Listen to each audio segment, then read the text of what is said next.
Anyway, a very warm welcome to Bhante Chandana, Dr. Chandana, our speaker this evening, and to all our devotees and well-wishers of the Buddhist Maha Vihara's Dhamma series.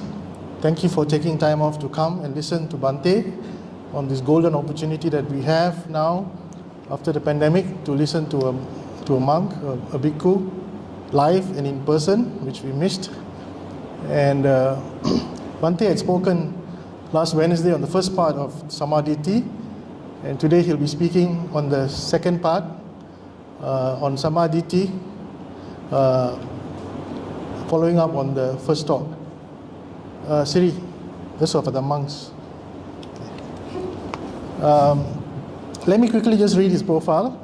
For those of you attending for the first time, I know those who were here on Wednesday, I read this profile, but I'll just have to read it for those of you who are here for the first time.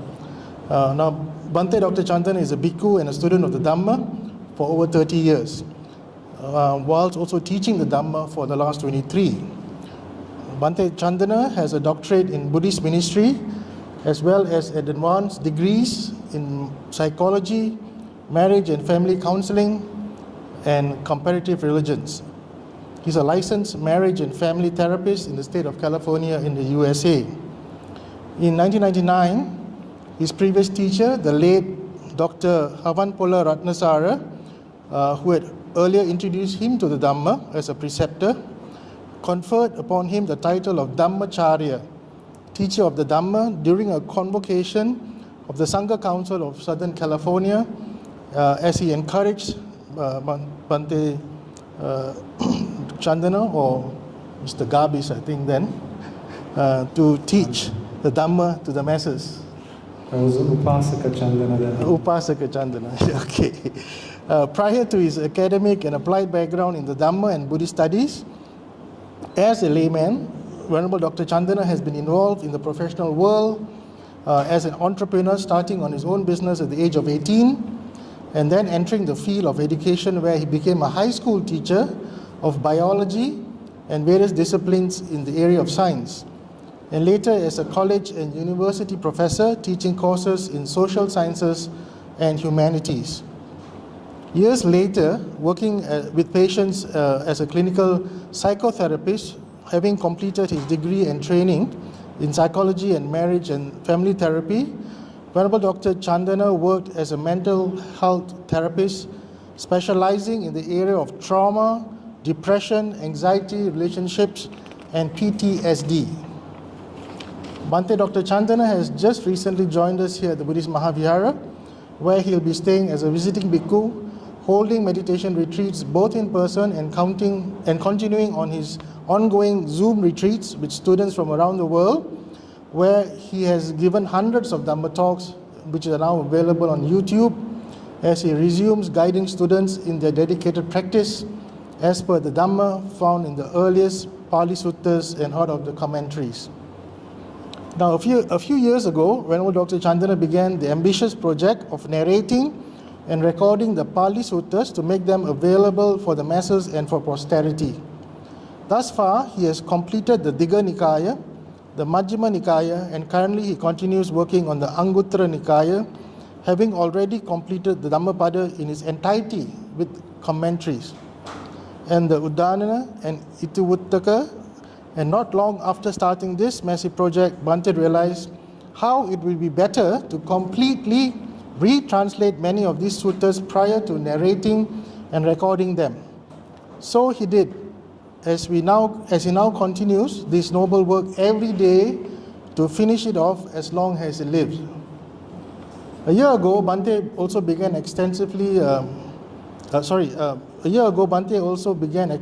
bi-weekly Sutta exploration series, where he has been introducing students to suttas from the Pali Canon and in an in-depth manner to help practitioners develop a better understanding of the Dhamma as they develop right view. Venerable Dr. Chandana's book, A Manual on Buddhist Meditation and Lifestyle, A Return to the Source, has been published by the BMV and is available for free distribution. The book is at the counter. You can pick up a copy of the book on your way out. It has also now been translated into Italian, Spanish, as well as currently being translated into Chinese, Armenian, Russian, and Sinhala. Without much ado, I would now like to invite Bhante Chandana to start this evening's Dhamma sharing. Bhante? Can we sit for a few minutes to prepare the mind? Just try to see if you can close your eyes. But if that is an issue, you don't have to close your eyes. You can observe the breath, allowing all your expectations, all your worries, anxieties, to just take a break from you.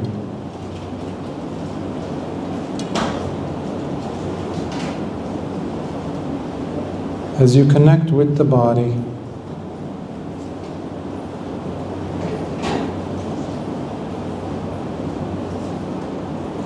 perhaps by observing the breath coming in through the nostrils, leaving the nostrils without controlling anything.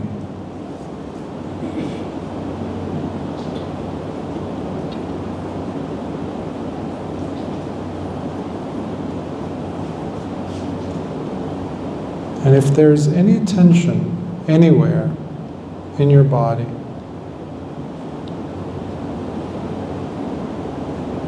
just go ahead and breathe into that spot, as if your lungs are there, breathing in, breathing out.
Slowly, feeling the different sensations, whether it's the sound waves being carried into your ears, the way the clothes are fitting onto you, the way your body is responding to some textures. Just slowly bring your awareness, making it more steady.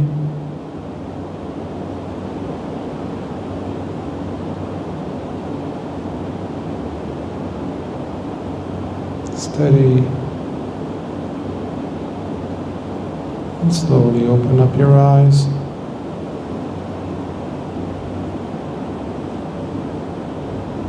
And come back.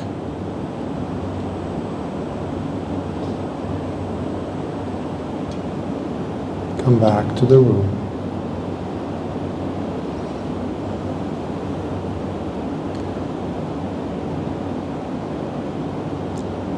Welcome, dear fellow Sangha members, friends. It gives me great pleasure to have us all meet in person after 2 years or so, again, being away and behaving as if the digital arena is the normal, forgetting about how beautiful it is to see each other face to face. Lord Buddha would actually have his discourses not digitally. Of course, some might argue because the internet was not available at the time, etc. But there's certain protocols that need to be followed as bhikkhus as to how we need to, some restrictions, some allowances as to how it is we may conduct a discourse, how we may communicate and share Dhamma. Requirements from us as bhikkhus and requirements from the audience as listeners. One of them is physical presence. In this case, in this context, it fits quite nicely. Because we have a tendency of choosing the path of least resistance and wanting to have things be rather simple. You have driven, you have come a long way to get here today. And now it's raining too. So there's many reasons for a person to use against the possibility of you to be here. But you made it. I say this because there's a tendency, not just here, around the world, where temples are opening their doors, but people are afraid to show up because we've become very used to having things be a little more easy. Not just in the case of temples, but even in work situations. People don't want to go to work, to the office. They want to do it through Zoom. I know many, many therapists in the United States who just want to stay with teletherapy. That's what it's called now, teletherapy. Tele, meaning far, like telescope. So I just wanted to say those words for as a means to encourage those of you who are here and those of listeners who would be watching the video. So this would be part 2 of last Wednesday's discussion where we talked about Samma Ditthi. The way I like to approach it, as you've discovered some of you last time, is I don't like to go necessarily through the concepts, sutta references. I will cover them as necessary, but I'm more interested in how you can apply Lord Buddha's instructions on Samma Ditthi, how you can use it practically into your lives. In fact, when I was doing my PhD, my doctoral dissertation, I had to change the whole topic several times because I was not happy by creating a document, meaning a dissertation, which could be very thick, and ending up creating a book that no one reads. In America, we call it a doorstop. Doorstop because it's so heavy and you put it next to the door because that's the only use that people have for it. Maybe in 10, 20 years, 2 or 3 people could read it. Absolutely useless as far as I'm concerned. Until I finally decided to use a topic that was close to my heart. How to bring the Dhamma into the mental health arena. Because I was also working with actual patients in inner cities, low-income families, abused children, molested children.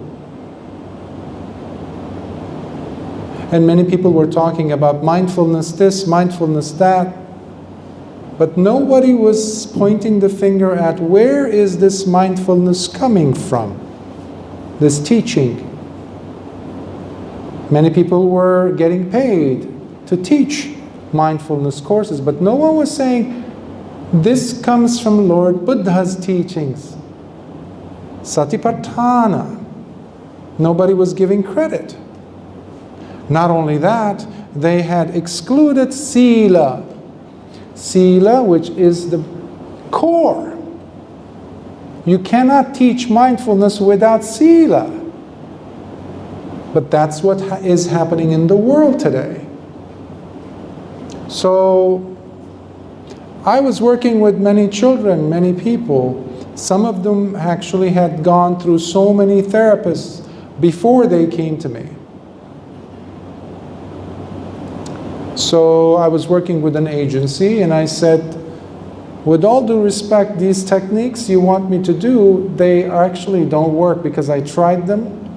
And already before me, 7 or 8 other counselors and therapists have worked with this person. Their coming back means that it didn't work. So I'm not going to use that. I know how to apply these principles. And the supervisors I was working with, they said, absolutely, go ahead, we trust you. And I went back to the Dhamma as I was working in the clinic. They didn't know, but I was applying Sila, Samadhi, and Panya. Suddenly, these children who were used to swearing, cursing, hitting each other,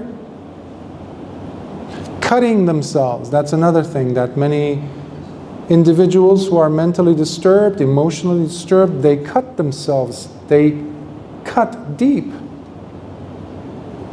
with some sharp object to bleed because they have forgotten how to feel.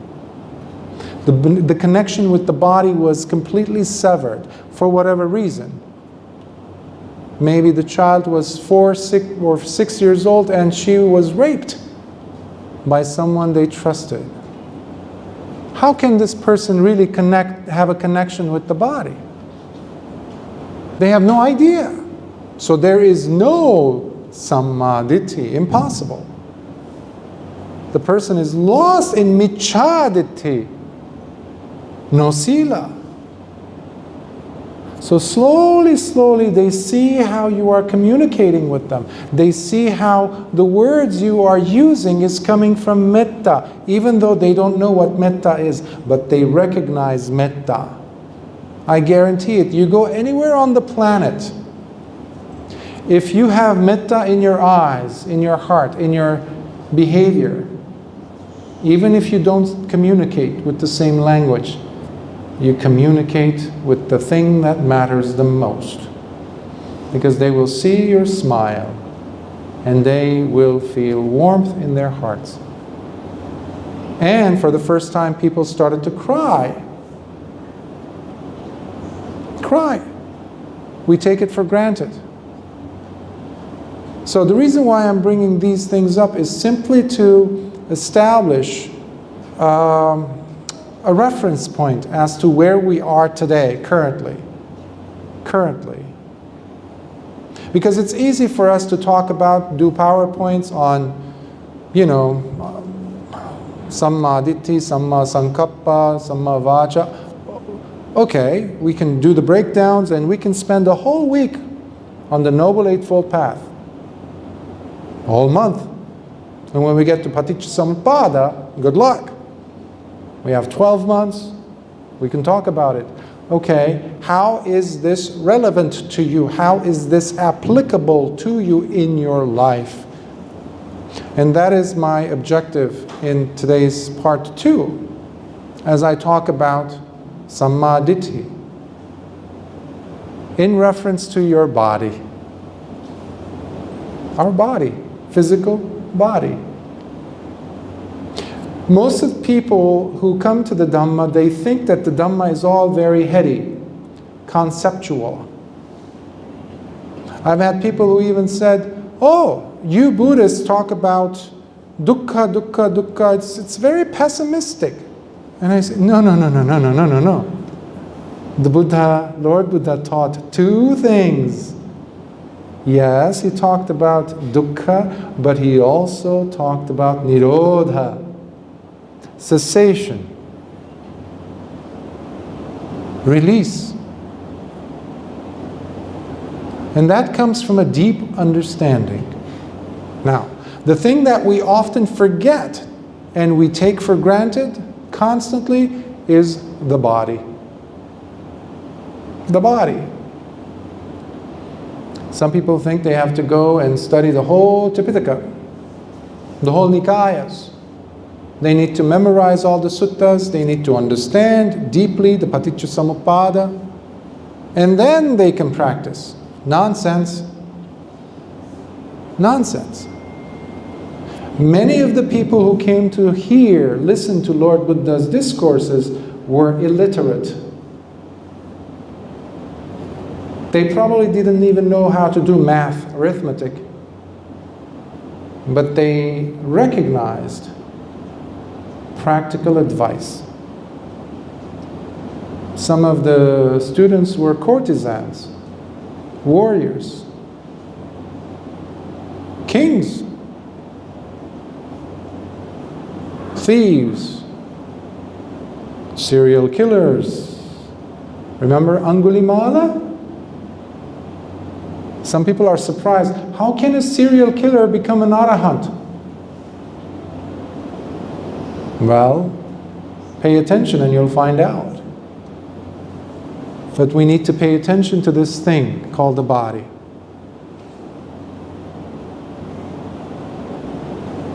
For the last 2 years, we have been trained like lab rats to take so much care of this body where we have become obsessed. Obsessed. It's unnatural to have this much obsession with the body. In fact, we have become even greedy about health. Our health. I want to save this body. I want to protect this body. I want to protect this body, otherwise it will die. Excuse me? It will die. Do you know of anyone who's going to live forever? What happened to dukkha? Jati marana, what is that? Remember, some of us know, memorize Paticcasamuppada, we go through the links. We come to birth, and we go to decay, aging, and death. What? What? Aging and death. So we have become disillusioned into thinking that this body lasts forever. Meanwhile, we are living in mobile cemeteries. Mobile. Our bodies are cemeteries. Put yourself into a closed room. Clean, absolutely 100% sanitized room. With enough air for you to survive. Within a few days, a week, you're going to sweep the floor and you're going to find, or you just use your fingers on the table and you're going to get something that's like a dust. But the windows are closed. What is this? Powdery substance. It's your dead skin cells. Every day you have millions of skin cells that drop, shed, and you have millions more being created in a sense. In science we call it, in biology we call it mitosis. Now, the amount that snap of the fingers took, you had millions of cells die in your body. And millions more being born in your body. It's a process. Lord Buddha said, Samudayo, samudayo, nirodho, nirodho. Arising, arising, ceasing, ceasing. But then again, all of a sudden, we're afraid that we're going to die. Do you understand the silliness of it, the craziness of this whole thing? I don't know of anyone who has lived forever. I don't think you know of anyone either. That's called life.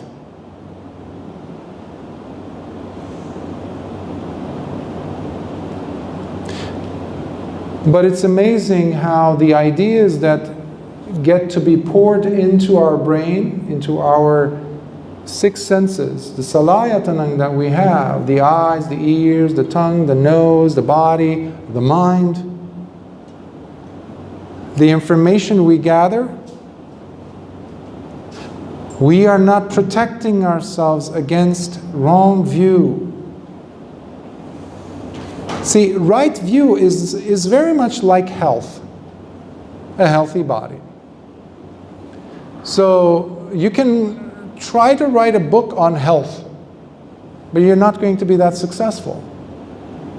People have tried to describe what normal is.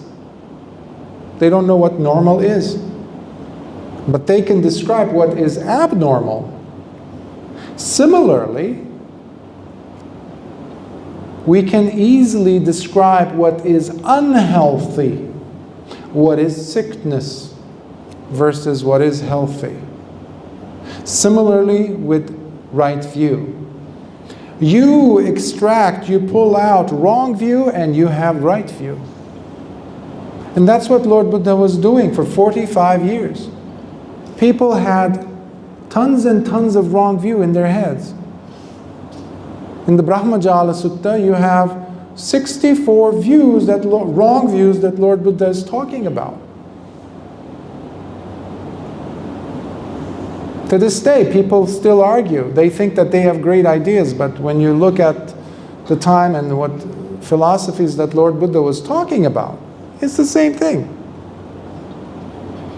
You have atheists and what today they're terming themselves as secular Buddhists, which, by the way, it's an oxymoron. They don't work. You're either secular or you're a Buddhist. It doesn't work. They say, we don't believe in rebirth. We don't believe in karma. Well, sorry, there goes the Buddhist element. Because karma is extremely important in the Dhamma, in the sasana. There's consequences to actions. Karma is action. Vipaka is the consequence.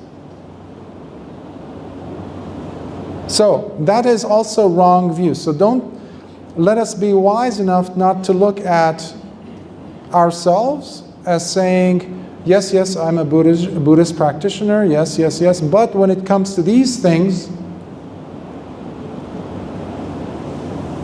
I have a different understanding. That's wrong view. That's why listening to Dhamma desanas, the Dhamma discourses, is extremely important, especially when you go back to the suttas.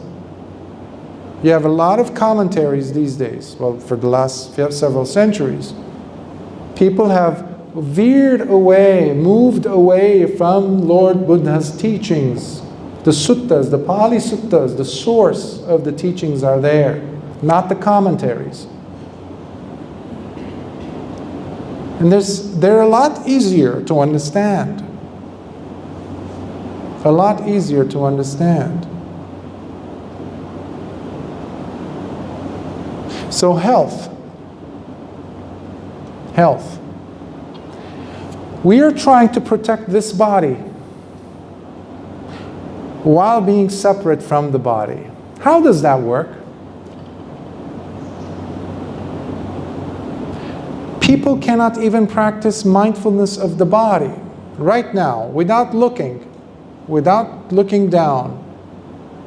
Check to see by your tactile perception, through your own awareness of your body, without looking, how are your feet arranged? Is one in front of the other? Is one on top of the other? And which one is it? How about your hands? Are your hands in the lap? Are they interlaced? Is one thumb over the other? Without looking, feel the body. Is your leg restless? Are you moving some body part? Are you scratching yourself?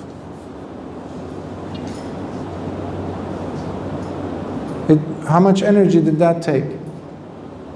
0. What we have is mindlessness. We're lost in concepts. Concepts that are confusing. Concepts that get us out of the body. Concepts primarily, like we were talking about on Wednesday, that bring a sense of fear. Remember the last 2 years what we have been filling with and feeling constantly? And if somebody we saw who was not behaving with fear, we would point the finger and say, you need to be a little bit more afraid. How is that healthy? Tell me. That is deranged. That is wrong view. Wrong view, because there's a balance. Remember, this is the Majjhima Pada. This is the middle path. Where did the Eightfold Path go? When I'm blaming you, am I practicing right speech? Am I practicing right action? Where is my real intention? Is it Samma Sankappa? Or Miccha Sankappa? Or is it Miccha Ditthi? Wrong view. But above all, the most damage that we've been inflicting upon is ourselves. And specifically the body. Oddly enough, we've been trying to protect the body, but by damaging the body, damaging the mind.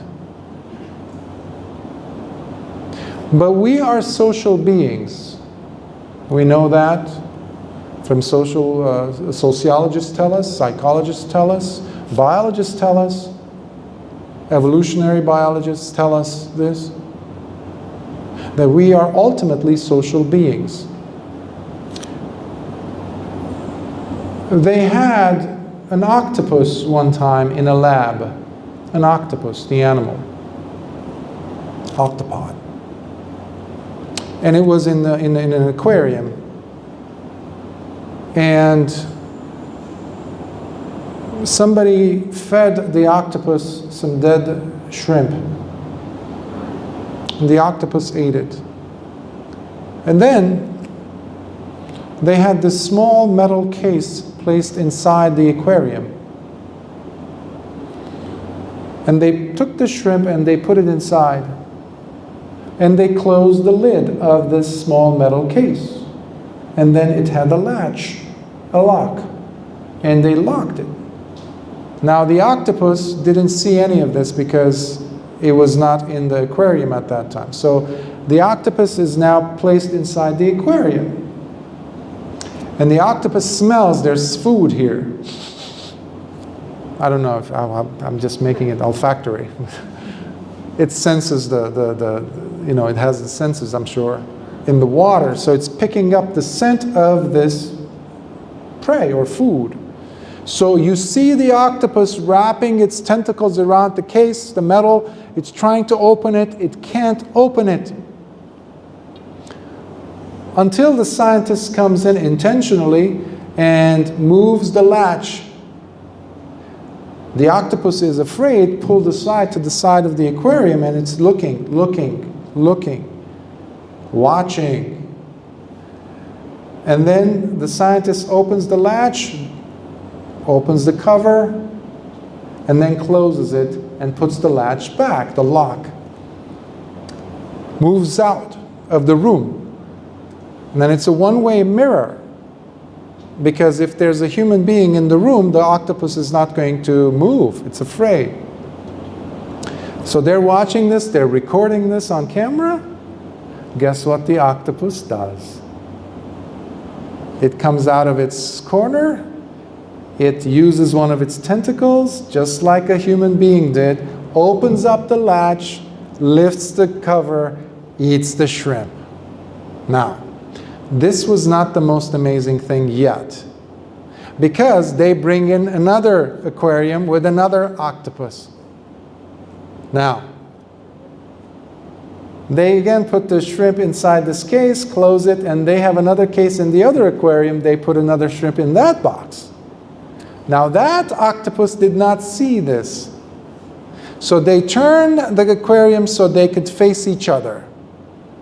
Now this octopus knows that there's an octopus here, and this octopus knows that there's another octopus here.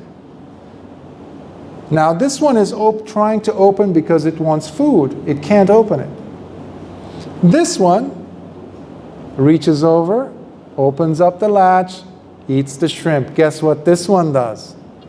Reaches over, opens the latch, and eats the shrimp too. Why? They saw each other, they read each other, they witnessed each other. And when I was referring to us being social beings, that is exactly what we're doing. Now there's a right way that we can do this, and there's a wrong way we can do this. These 2 years has set us back as human species. We have stopped developing. Children are having speech impediments thanks to the mask, because apparently the adults, us, the parents, when we're trying to communicate in whatever language, you might speak Swahili, Tibetan, Chinese, Korean, English, but the child, the infant, needs to see the mother's, the father's lips moving so that they can learn how to enunciate. How can you do that behind the mask? They can't. So now millions of children actually have speech impediments. So speech therapists are having to work overtime to figure out how to fix this. Is it fixable? I think so. But why do we even have to go through that? Wisdom is necessary, which has been lacking. Wisdom. This path is a path of wisdom. This Dhamma is a path of wisdom. That is what this path is known for. Everything goes back to Panya. Everything.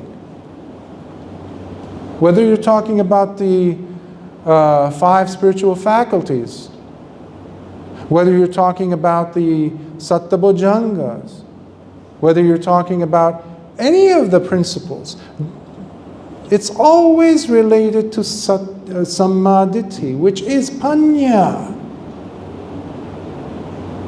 We can't take it for granted, starting with your body. In the Anguttara Nikaya, in the Book of the Ones, Lord Buddha repeatedly says this.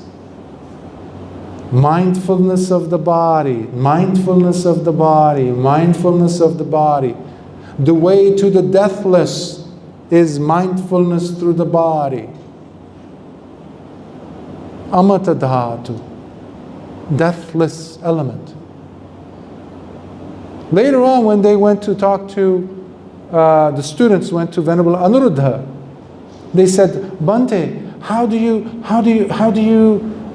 you become an arahant? How do you have Dibba Chakku? How do you have the divine eye? He says, Kayanupassana, the body, contemplation of the body. Of course, he did the other Satipatthanas as well, but mindfulness of the body. I encourage us to come back to the body and treat the body with respect. Because we have not been treating it with respect. We've been living with fear. And the way to eliminate life is by the introduction of fear. You can never really feel love in the presence of fear in your heart. You can never hug someone genuinely with joy and happiness if your heart has fear in it.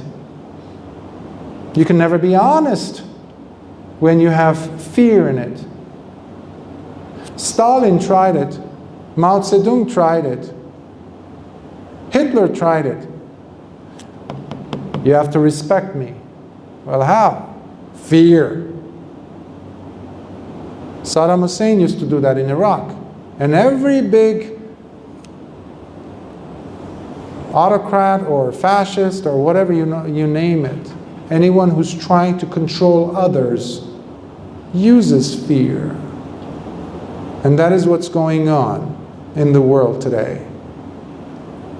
We need to be educated. We need to see what's happening in the world. And as the path of wisdom, we are required to look and apply common sense and logic first. We need to apply reasoning.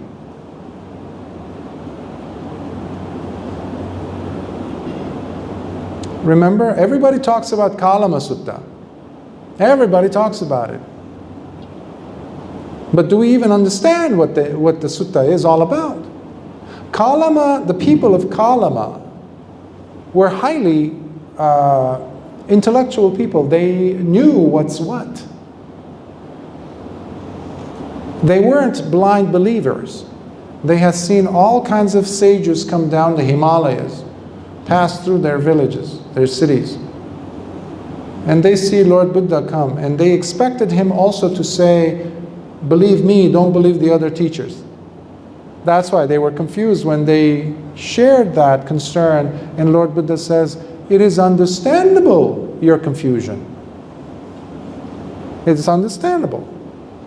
But then he gave them a list of things to look at, not tradition, not hearsay, not repetition, not oral tradition, not how fanciful or beautifully spoken the words are of a certain teacher.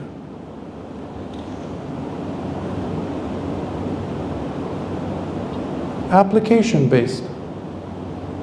Application-based. Simple. If you're in a relationship and someone comes and says, I love you, or if you're having a business and you're shaking someone's hand or agreeing to something, a contract, you're expecting the other person to do what? Do what it is they're saying that they're going to do. That is application-based. If whatever it is that we are trying to apply in our lives, if it is not proving itself its worth, drop it. Don't use it. It's a waste. But the Kalamas took what Lord Buddha was saying and applied it in their lives. That's why we can still remember them 2,600 years later. We talk about them because of the juiciness of the scientific application-based approach that was advocated there, which I'm inviting you to also look into your lives and see that same quality in you. If somebody comes, and if you're married, let's say, and your partner comes and says, I love you, I love you, I love you, but they don't show it, can that person be trusted? If you're a businessman and you have employees, you give them salaries, and they say, yes, boss, I did the job. You did the job? I did the job. Okay, show me. And you look, nothing is done. What does that say? Somebody was not being authentic. And Samma Ditthi is all about being authentic with ourselves, with our lives. We can't just say, I'm a Buddhist, I'm a practitioner, and when it comes down to it, we don't practice what Lord Buddha taught. And that is a problem. We have to practice it. This is an application-based teaching, not rites and rituals.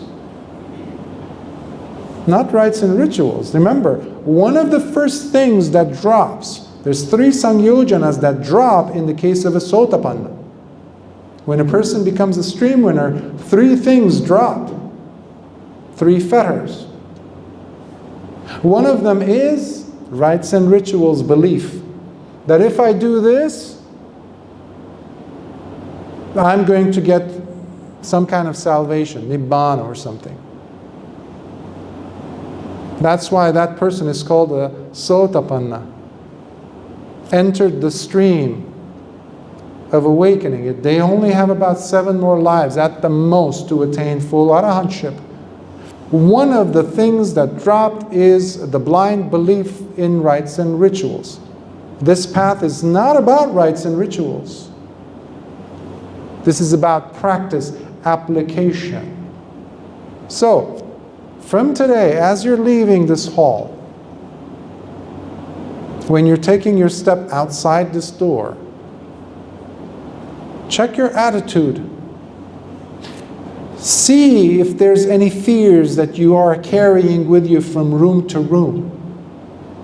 See if there's any misconceptions and lies you tell yourself. Deceptions. Because everyone else around you is doing it. Or everyone else around you is expecting you to do it as well. So, the holy path, the spiritual path, is all about independence. Independence. When we were born, we were connected to the umbilical cord with our mother, right? What happens when we're born? What do the doctors do? They cut the cord. What is that? You just gained your independence. Physically. You are now, in a sense, on your 2 feet. How you live your life, whether you're going to have happiness or sorrow or suffering, is going to be dependent on the choices you make. And Samma Ditthi is all about making the right choices that bring less suffering and more happiness until there's no suffering. And that's what Lord Buddha was promising us, guaranteeing us that if you follow the Eightfold Path,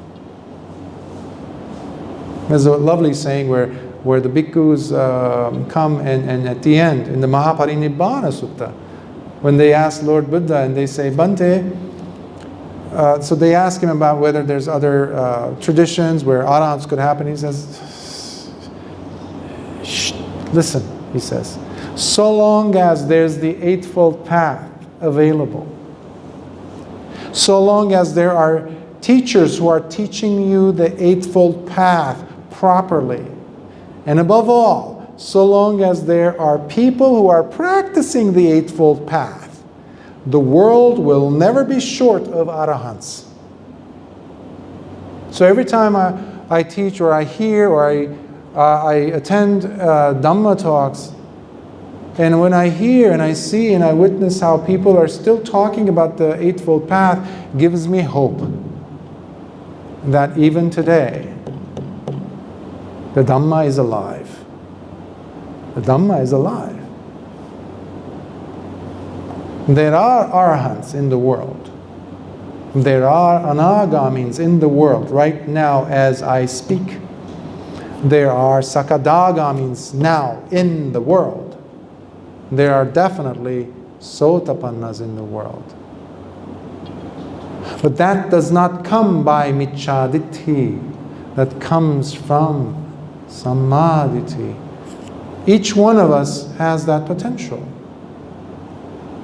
So I don't like to give Dhamma talks on just concepts, abstractions, where many of the material just goes over the top of the head, most people, unless you're very knowledgeable in it. We need to apply these principles in your life, in your individual lives. So one of the first things that happened to us is we have forgotten joy. Joy. In the Dhamma, we have a name for it. It's a beautiful name for it. It's piti. Piti. Even it sounds, it's like beautiful. Piti. Joy. You know, it's one of the Satta Bhojangas too. You cannot taste the Dhamma. You cannot have Jnana Dassana without having joy. So it's not just mindfulness, it's not just sati, it's not just vidya. Dhamma vichaya, it has also piti. Then we have passaddhi, then we have samadhi, and finally we have upekkha. All of these things come together and the mind settles. But joy has been stolen from us. How? That's a logical question. How? When you have a mind that is confused, that is constantly being bombarded by fearful thoughts, fearful possibilities, panic sets in. Panic. Last year I was among family members visiting just briefly, and I was surprised to see that connection that naturally should be there in a healthy, loving family was absent. People were too afraid to even look at each other, to even be around each other. They made us turn away from our loved ones. Where people were asking, do you have your vaccine card? This is brother and sister, mother and father, mother and child, father and child. This is how ridiculous it has become. Fortunately, now it's not that bad. But I witnessed some of this and I was shocked. Where is karuna?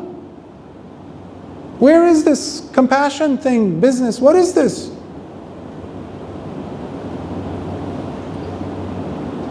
We have to say it like it is. And there's a big elephant in the room that nobody wants to talk about because of that fear again. Fear of what? Fear of what? Any intelligent human being will tell you this.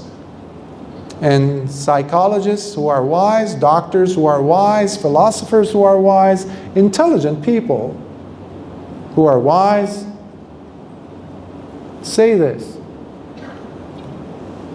So what? So what? Well, if I don't work, I'm going to be out of a job. Okay? I'm going to be out of a job. Okay, so what? What's next? Well, if I'm out of a job, then I'm going to be on the street. Okay, then what? If I'm on the street, how am I going to find food? Well, there's millions of people on streets. You just go to Los Angeles and you find them. You go to New York, you find them. You go to Italy, you find them. Around the world. Here, I'm sure there's some. So then what? Well, I'm going to get sick. Okay, you can get sick anywhere, anyhow. Then what happens? Then what? So you carry this then what formula until it takes you to this dreaded word. Well, if I get sick, I'm going to die. Ooh, die. Again. Do you see the ridiculousness of it? But we never verbalize it. We just take it at face value. So my encouragement here is not for you to live careless lives, but live wise, practical lives. Protect yourself as logically as possible, as humanly, decently as possible, but without losing our humanity. See, the basis of karuna, the way I understand it, the basis of empathy, the way it allows us to really relax into ourselves, has its basis on the transferability of my humanness. How transferable is my humanness with you? Can I put myself in your shoes, as the saying goes? That's the ultimate example of empathy, isn't it? But Lord Buddha didn't just say compassion, he also had a few others. He had metta, he had karuna, he had mudita, which is altruistic joy, which is you putting yourself out there. And some people were thinking that this is only a human thing. Wrong. Biologists also discovered that other animals do this. Bees do this. Did you know that? Honeybees. When they see a wasp attacking or a hornet attacking a beehive, honeybees are going to sacrifice their own lives to save the beehive, the colony. They will literally throw themselves in front and they will try to obstruct the path. They don't go hiding, put a mask on in the back of the colony of the beehive, you know. Now, I'm not suggesting we'll go ahead into kamikaze mode either. We have to be intelligent. We have to be practicing the middle path, which we have gone way out there into we're off the reservation, as we say in English in America.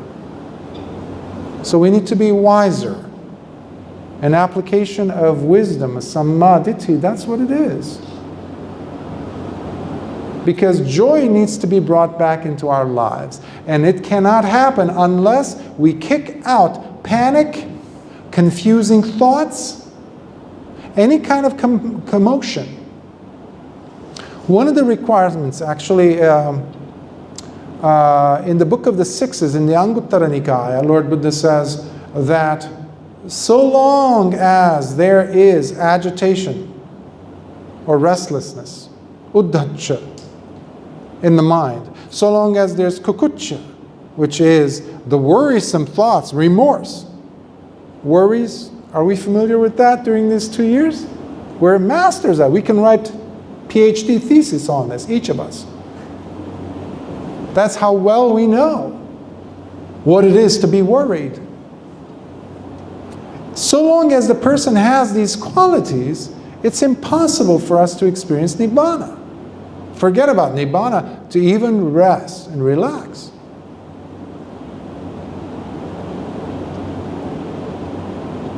So this is an encouragement for all of us to learn how to relax.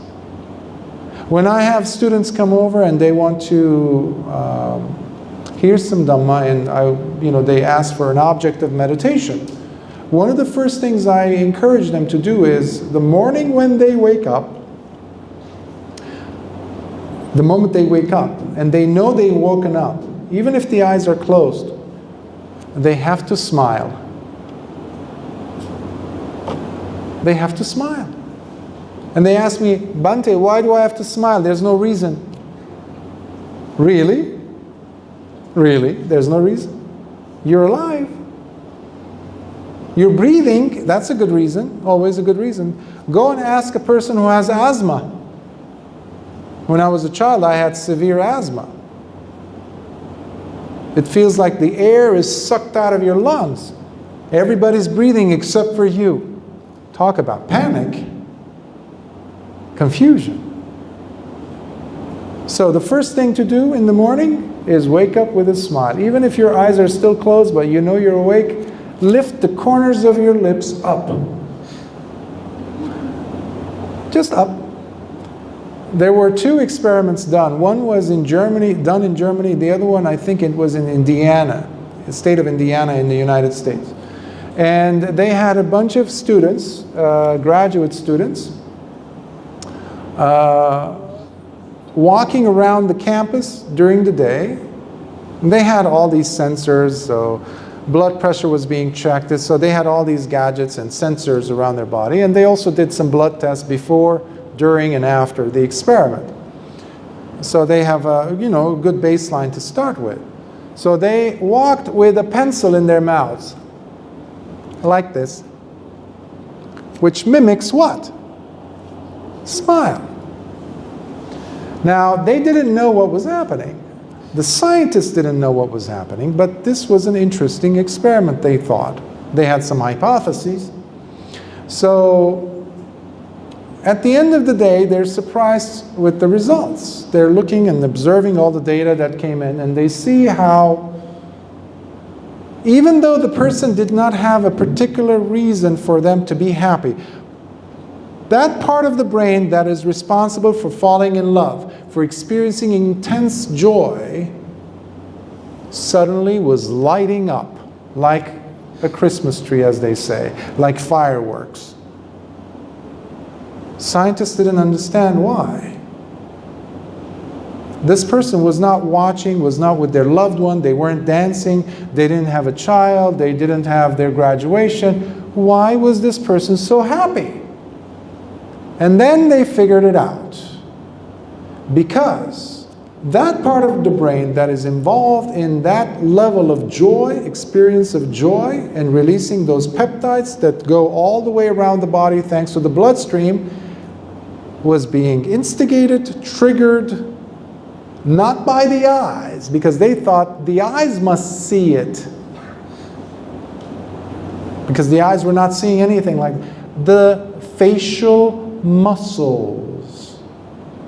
The muscles specific, the muscles that are responsible for smiling. Those were triggering that part of the brain that started lighting up.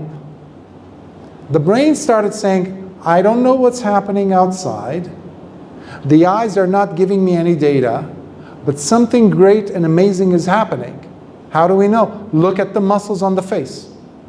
That's, if we just anthropomorphize it, that's what's happening in the brain.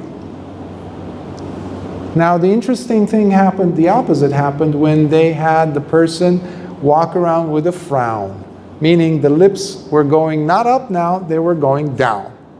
So they were very, like this, gloomy. Suddenly, the other part of the brain that responds to depression, fear, anxiety, those cortisol levels basically, that cause a person to become depressed, to overeat, eat sugar, become overweight, etc., go to that downward spiral, those parts of the brain and those peptides were now being released. Why? Again, with the muscles. Different sets of muscles were responding, were causing a different response in the brain that was now feeling the opposite of joy. So if anything, let this sharing of Dhamma encourage you to be more joyful. Lord Buddha and the Arya Savakas, the Maha Sangha, they were known to be the happy ones. That's why it was so attractive.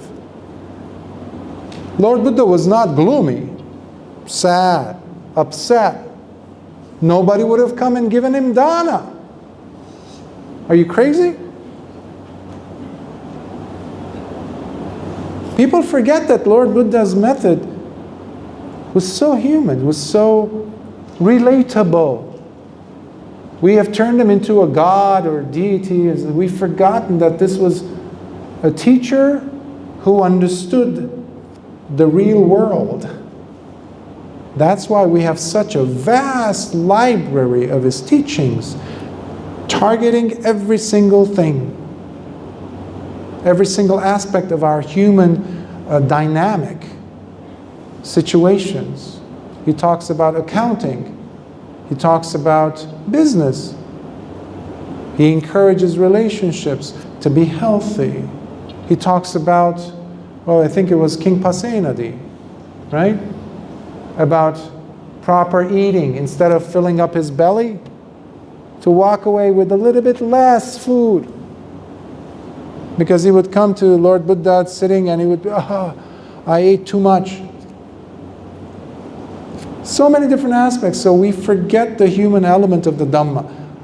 And what is more human than our bodies? So please return back to your body. There's nothing to be afraid of. There's nothing to be afraid of. After all, as some of the arahants in the past, 20th century, even the 21st century, used to say, like Ajahn Maha used to say this, and he was an arahant, how the body is a cemetery. There's all kinds of stuff dying inside the gut, you know. We have billions and billions of gut bacteria. It's a living cemetery. When we go to the bathroom, we are eliminating, getting out of our body dead cells. It's not just food waste. We forget these things. Let's not. And the world is not a Disney world, you know. The body has a time limit. Protect it, live safely, but don't live inside a plastic bag. Enjoy a laughter. Enjoy smiling. And the other thing that I would say to students, I still do, when you wake up with a smile, and then drink some water. Drink some water. Maybe 2 of these. We're over 70% water. The thoughts we have affect water. Professor Emoto in Japan proved this. Other scientists in Germany have proven this as well. You take water, and it's mind-blowing, the science behind this. Professor Emoto used to get, a Japanese professor, he would get a piece of paper and he would put it on top of a cup of water. And he would call it, let's say in Japanese, he would write, for example, love on one bottle. And another bottle, same size, same place it was picked up from, same water material, same cleanliness, etc. And he would write on that another label. He would say, I hate you. Another one he would say, gratitude. Another one he would say, thank you. And they're all labeled, time, everything. And then they would take it and put it under a special condition whereby the water molecules crystallize briefly, very brief moment in time. And they would take a special camera and they would take a snapshot of the water crystals, because in the water crystallizes under frozen cold temperatures. And the results were out of this world. They were amazing, because the one that said love, just love, the word love, there's so much organization, everything is symmetrical. You can see, it's almost like a snowflake. Everything is so perfectly lined up, symmetrical, orderly. And then you look at the crystals from the bottle where he had written, I hate you. And there's no formulation of any structure. Everything is very commotion. It's like messed up, ugly looking even. And then you look at the one that says gratitude, appreciation. They were all reflecting this. And he also played music to some water. Some were, I think, Mozart, classical pieces of music, and then had one listen to rock and roll or jazz. And they looked at those water particles under the microscope when they were frozen, the crystals. One had beautiful organization. There's pictures of this online. You can check it tonight if you want. And the one that was listened to the rock and roll or jazz, it's all over the place. It's all messed up. It's ugly. There's no organization. Now, if we are 70+% water, and we have been exposed to nothing but panic-causing news, fear-causing news, threat, watch out, the world is going to end, the climate is destroyed, all these things, negative. And we're 70, I think 72, 78% water. What do you think that does to us? So, last Wednesday I was talking about closing the doors for negativity to come in. Be responsible for your awareness. What you see, what you hear, unless it's giving you joy, you don't waste time with it. So I'm not going to listen to CNN? Absolutely, don't listen to CNN. Major news, don't listen. They're owned by corporations, you know. They never give you news. It's always bad news. And it's only the same bad news across the board. You want to watch the news? Turn off the TV, the television, go outside and watch the dogs play outside. See how the kids are running around on the street, making their immune systems become stronger without masks. That's how you make the immune system stronger. That's how our ancestors made it this far. That's how we've survived, you know. Our immune system. Remember that? We've forgotten about it. We never talk about immune system. Oh, that's why we're here. So we need to laugh at ourselves a little bit. Sometimes a little bit more than a little bit. So I had written some notes and I never seem to check them, but who cares? I will pause now, and plus, if you have any questions, I would love to address. Don't be shy. Put some water. No questions?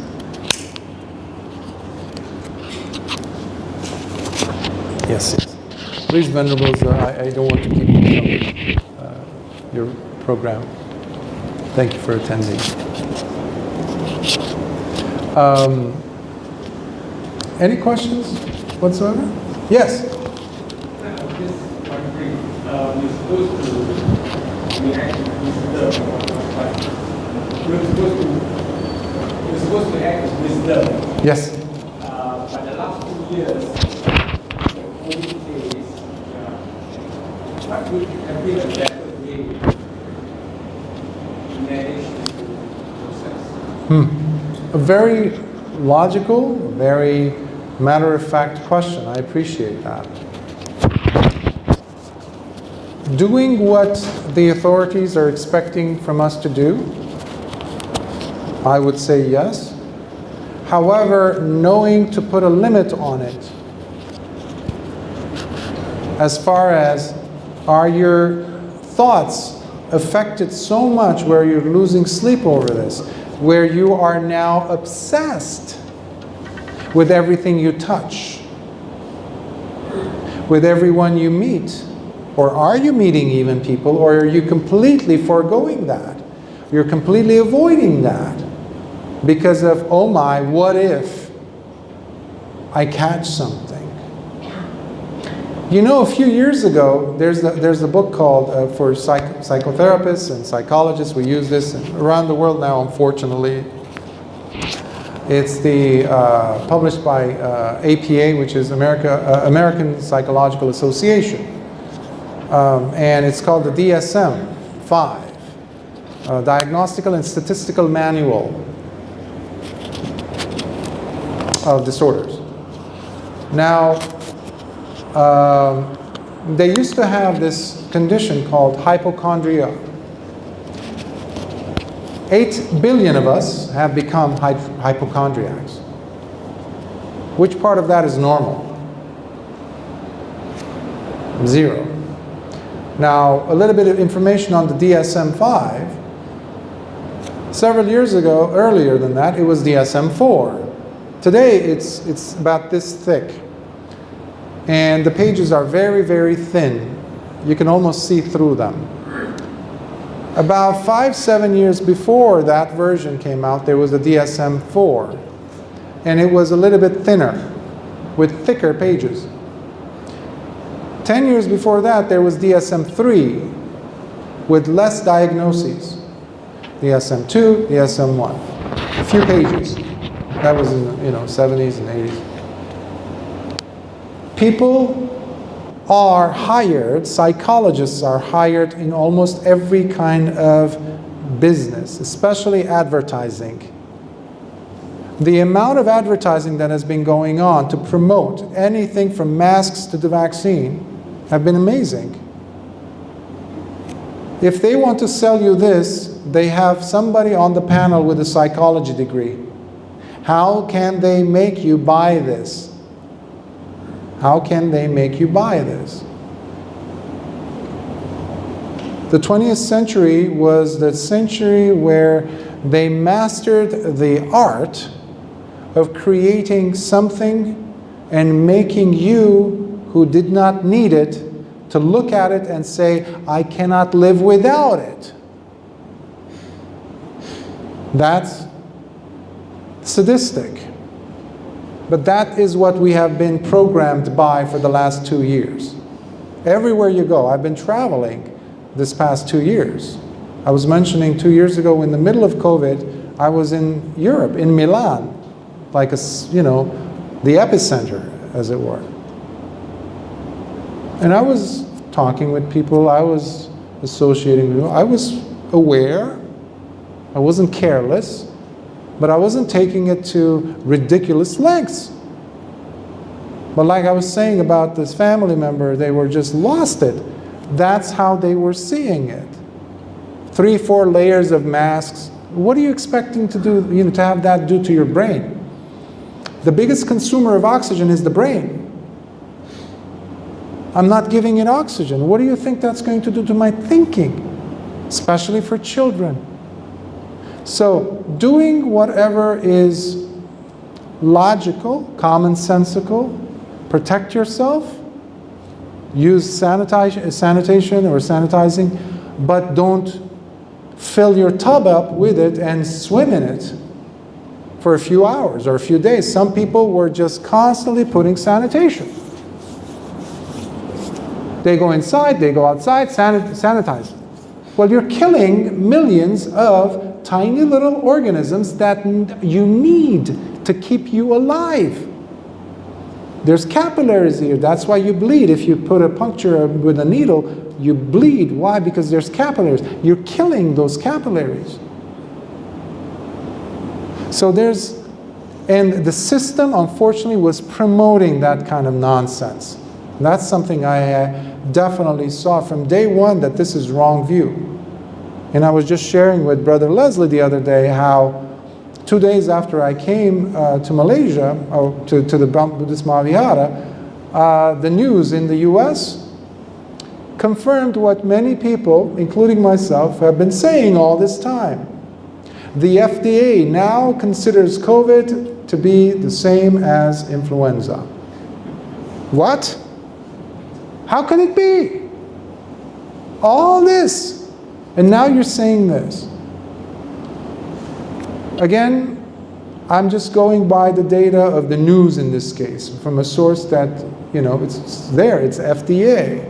Caliph, one of the CEOs of it, the FDA, the heads, is coming out and saying it. Now, many people did not listen to reason at that time. And they're now having the hardest time to realize what happened. One thing for sure happened. People missed out on loved ones. There were people who died alone, because loved ones didn't go and see them. Hospitals forbade people to go and see their loved ones. That's wrong. That's wrong. But it wasn't just the hospitals or the governments or things like that. The main fault is people's wrong views, how far they took this. And I remember from day one I was saying, I'm going to leave the person make their own choices. I'm not going to blame them, because that is wrong if I point the finger and say you're wrong. The person must realize. for themselves. Pacchattam veditabbo vinyuhiti, Lord Buddha says. The Dhamma is to be realized by the wise for themselves. And if anything, this whole pandemic thing has proven beyond the shadow of a doubt that a lot of us on this planet are not wise. Okay, so let's work towards becoming wise again. First step, bring joy into your life. Learn to have fun again. Do you remember how fun was? What fun feels like? Fun? How to smile? Something that I encourage people to do when they take meditation too seriously. On retreats I would see this. People would sit and there's a frown here.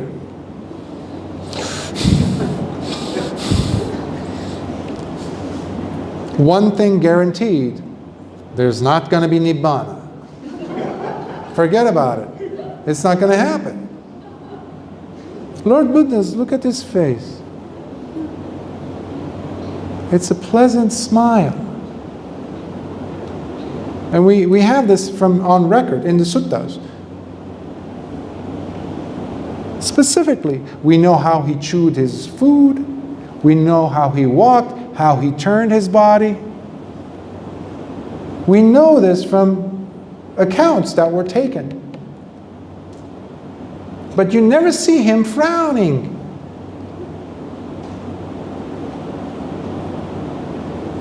Maybe he was onto something. Let us practice that. Because the last 2 years, we have stopped smiling. We've become frowners, gloomy, annoying, and also annoying others. Annoyed, taking things too seriously, and most of all, this body, which is designed to die, designed to get old and die. In my 20s, starting in my 20s, I discovered a technique to shock my system. Anytime I heard someone was getting, or a friend of the neighbor, someone who was going to die, I would invite myself to that. Not to make a scene or anything or be grotesque. No, not at all. I would dress up in my suit, very respectful. I would go. The people would know. Some of them knew who I was, or sometimes I actually knew the person who was dead. And I would respectfully go and ask if I could be a pallbearer to carry the casket towards the gravesite. And some of my friends or family members found out, and they were like, "Why are you doing this? You don't know them." And I said, "Well, I know them, but we weren't that close, but this is my way of showing support. But most importantly, support for myself. Because I'm preparing myself for that day, not running away from it." For the last 2 years, we've been running like crazy away from the potential that we might get sick and die. As if that's not going to happen. Now, this doesn't mean that we're going to be gloomy. Remember, Lord Buddha taught two things, dukkha and nirodha. This allows you to disconnect your attachment to this body, this worshipping of the body. When we worship the body, we no longer are practicing the middle path. There's no Samma Ditthi there. You're taking it too seriously. Don't believe me? Go ahead and check out some of your photographs from 10 years ago, 2 months ago, or when you were 10 years old. Surprising, isn't it? I didn't have these spots on my hand. They call them liver spots. My dad had them. My skin was so smooth, chubby, small. Until one day my dad was sitting and I used to think that his hands were the biggest hands ever. And accidentally, I saw my hand resting on the armrest next to his, and I saw how his hands were now smaller than mine. Then when did that happen? Anicca. Anicca. Sometimes people think anicca is a bad thing. No, anicca can also be a good thing. When you're suffering, anicca means the suffering also will end. That's enough reason for me to celebrate. So I hope these remarks are helping you, these suggestions. Do you think that it addressed your concern? Essentially, I think really depends on individuals. Yes. How they Yes. see and manage to see. The common denominator always is checking the mind's quality. Meaning, remember earlier I said passaddhi, the tranquility, the calmness of the mind, or non-agitation has to be, across the board. It's not individual at that point, individual case. Everyone, despite the difficulties that the person might go through or not, the mind's equilibrium needs to be intact. You can protect yourself, you can do everything that the authorities are telling you to do, but without losing or creating chaos in your mind. That is what Samma Ditthi would lend us to understand, guide us to understand, and extract from the Dhamma while we're living in these difficult times.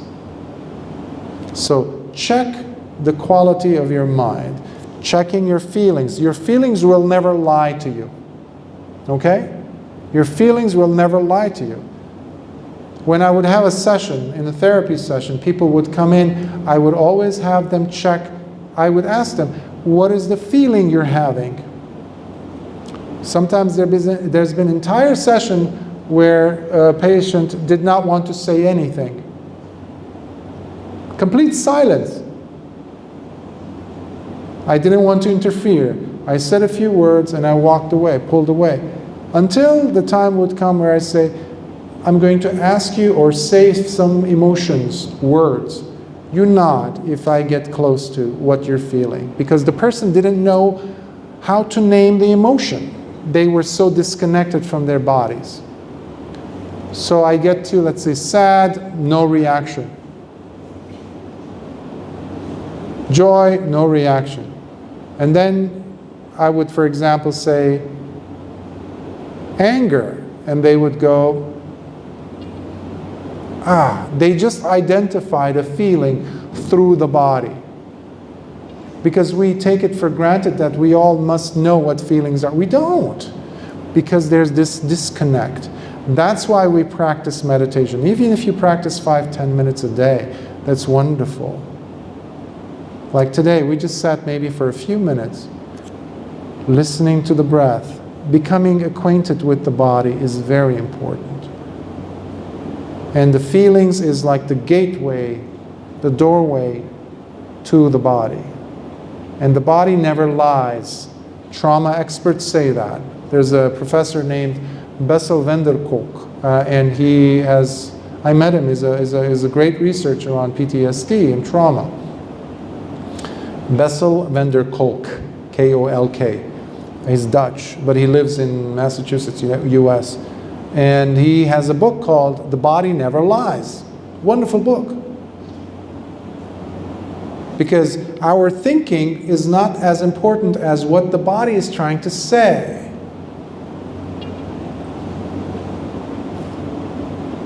So let's not hide from the body. Yes, some of us are wearing masks. That's another form of hiding, right? Because I don't see what you're doing with your mouth. I have to be really creative. Look at your eyes, and if I'm close enough, I could see, maybe guess. But what I'm trying to say is, let's not hide from ourselves anymore. Enough. Let's have some joy, some celebration of life, because there's a lot to celebrate. And that's not going to be on any news, by the way, because they can't make money off of that. They can't sell Pfizer, you know? Yeah. So, any other thoughts, questions? Yes? Okay, so first, apologies for coming late. No I problem. suppose actually some of my question has been answered just now, but I think it's worthwhile to further elaborate and also share the question. So first question is regarding body contemplations as relations. Does it include mind as well? And is there any ranking in terms of priority on which part of senses that we should give priority to on top of another? So that's my first question. Yeah. The second question is regarding trust. Mm. So it is indeed we need to trust each other, but sometimes as even challenging to trust even ourselves. So like you mentioned, that feeling is the thing that will lie. But there's sometimes there's something like very related feeling which it could be distorted by perceptions or any other reasons. So it's sometimes really challenging to Trust. entirely trust it entirely. So the first question for those viewers and some of you who didn't hear, it relates to Kayanupassana, the body contemplation, and whether the mind has something to do with that. Would that be good? Okay. And the subsection to that question would be whether there's a priority between the body or the mind or feelings, etc. And the second question was in regards to trust and whether in the presence of not the best of intentions, should one still go ahead and trust? Would that be a proper representation of your question, the second question? Although sometimes perhaps our upbringing or perceptions, it may actually distort our thinking. Yes, yes. So the upbringing can influence or cloud or veil our understanding of trust and our manifestation of the feeling of trust. Yes. So those are the two questions. So Kayanupassana or Vedanupassana or Chittanupassana or Dhammanupassana, those are the four aspects of Satipatthana, by the way. Body contemplation, body, when we say body, it includes, yes, the body, but we start with the breath. And you have a wonderful sutta, there's two of them, Maha Satipatthana and Satipatthana, one in the Digha Nikaya, the other one in Majjhima Nikaya. And then you have Anapanasati Sutta, of course, for the breath. And then where Lord Buddha goes in so much detail, breaking it down into bite chunks of how to practice, in this case, Kayanupassana. Kaya means body. So whether you're doing body, feeling, or chitta nupassana or dhamma nupassana, which are the relationship of phenomena, of things, of experiences, thoughts, principles. Earlier I was talking about dukkha, for example. That's also considered to be a principle. So that also, all of these you're practicing with the mind. That is the hub from which everything goes.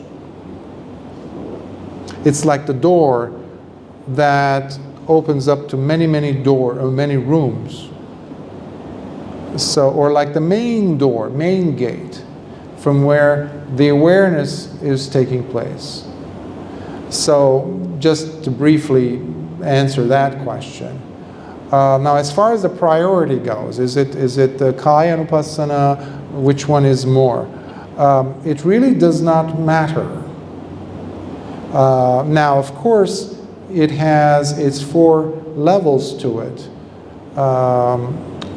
Some practitioners, some arahants have become arahants by simply working with the kaya, with the body.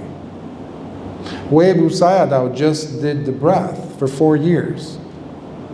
He became a bhikkhu, and after 7 years, he took a permission from his teacher, from the abbot, and he got the object of meditation, which was just anapanasati.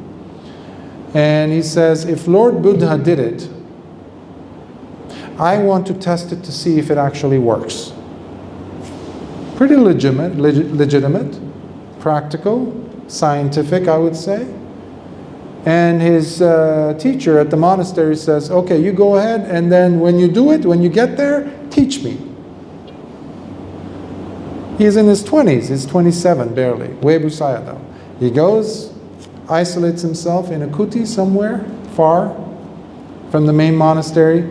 4 years later, he becomes an arahant, just doing the anapanasati. Now, Venerable Ananda, the night before the council, the first council, he was practicing Kayanupassana, back and forth. He was walking, chankama, and he was already 80 years old. So he goes to his kuti, he's so tired. He sits down, but he's still practicing sampajanya, sati sampajanya, mindfulness and full awareness of the body. As he's sitting, because he was holding it too tight, the mindfulness object, he says, let me sit, and as the moment comes where I put my head on the pillow, I will resume Kayanupassana. But at that moment, we call it the junction posture. Sitting and lying down. Out of the 4 postures, this is not one of them. In between, he relaxes. And as he's gone, before his head touches the pillow, he becomes an arahant. So, I'm encouraging you by using these words and examples so that you don't think that there's a supremacy. There isn't. Now, of course, if you go deeper, you can explore, you can understand and probe into. That's why we call it vipassana, penetrative insight into the phenomena. Let's say dukkha, samudaya, nirodha, and magga, for example, the 4 noble truths. So those can be dhammas, or even your hindrances, nivarana, sattabojjhangas, or the 5 aggregates, the panchakanda, and what makes up a body. So those are all dhammas. So it depends on the constitution of the person, the type of a person it is. Webu Sayadaw was no nonsense person. He didn't care about studying the Abhidhamma or the Paticca Samuppada. He wasn't disrespectful, but he said, I want to go to the core quickly. Give me something chewable, something I can use now, that can take with me to the bathroom. Your breath is with you to the bathroom. Coming back from the bathroom too. So that's why a lot of people like that. Now, in case of the second question, which is about trust, yes, some cultures, some families have an issue with trust. Maybe they've had trauma. Some cultures have had trauma. There's a lack of trust. But so long as you're separate, yes, you carry with you some of your ancestors, your cultures, but ultimately I believe deep down that you are separate because your umbilical is not attached to your mom anymore.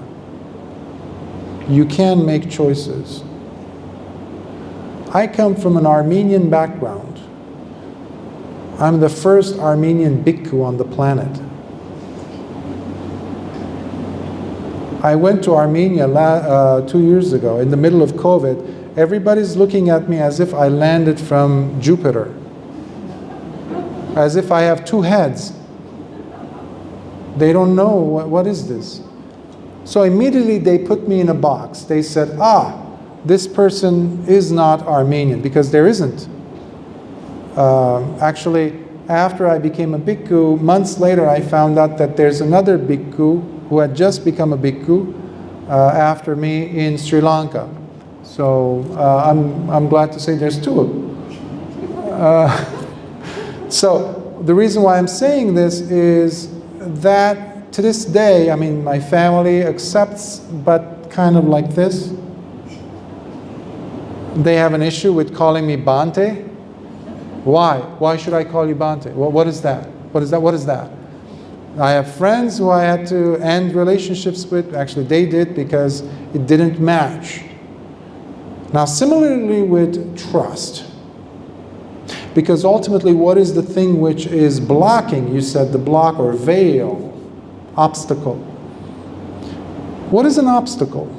An obstacle is something that stops you from going in the direction of where you want to go. A fuller experience of life is what trust promises. But when you have a block, that means there is an impingement of that, a hindrance. My suggestion is jump over it, move around it.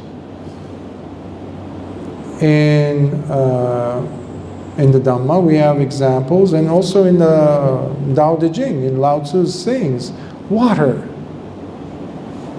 Perfect example. Nothing will stop it. You put the biggest boulders in front of a creek, in a stream, in the upper Himalayas, what's going to happen to that boulder? The water is going to find cracks, and it's going to slowly find a way out. That is one way of understanding trust. Baby steps, I always say, not to overdo it, because so many times people overdo it and they burn. They trust the wrong person, because not everyone is coming to the scene with the same intentions as you. That's where you need to apply, again, Samma Ditthi. Because there might be need for you to trust, because you never had that perhaps. But you will go overboard, you will overdo it without practicing protection. Self-protection is number one if you're going to be independent. Even a tree, a coconut tree, has its own protective mechanisms. So I hope that helps.